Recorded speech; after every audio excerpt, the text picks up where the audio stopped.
India 9 News, Mirror of Truth. સાદરા પ્રાથમિક શાળામાં cervical વેક્સિનનો નિઃશુલ્ક કેમ્પ યોજાયો. ગાંધીનગર તાલુકાની સાદરા પ્રાથમિક શાળામાં આજે સર્વાઇકલ વેક્સિનનો નિઃશુલ્ક કાર્યક્રમ યોજવામાં આવ્યો. રોટરી ક્લબ ઓફ અમદાવાદ સ્મિતાના સહયોગથી 9 થી 13 વર્ષની વયજૂથની કન્યાઓ માટે આ વિશેષ વેક્સિન કેમ્પનું આયોજન કરવામાં આવ્યું હતું. આ કાર્યક્રમમાં સાદરા ગામના સરપંચ Shri, Rotary Club of Ahmedabad સ્મિતાના અધિકારીઓ, ગ્રામજનો, વિદ્યાર્થીઓના વાલીઓ, શાળાનો સ્ટાફ તેમજ એએમસીના સભ્યો મોટી સંખ્યામાં ઉપસ્થિત રહ્યા હતા.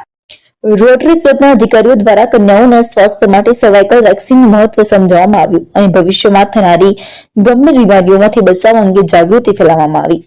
સમગ્ર કાર્યક્રમનું સફળ સંચાલન સાદરા પ્રાથમિક શાળાના શિક્ષક શ્રી ધર્મેન્દ્રભાઈ રાવલ દ્વારા કરવામાં આવ્યું હતું. આ પ્રકારના આરોગ્યલક્ષી કાર્યક્રમથી ગ્રામ્ય વિસ્તારોમાં જાગૃતિ વધે તેવું સ્થાનિકોએ જણાવ્યું હતું. સુનિલભાઈ રાવલનો ગાંધીનગરથી અહેવાલ.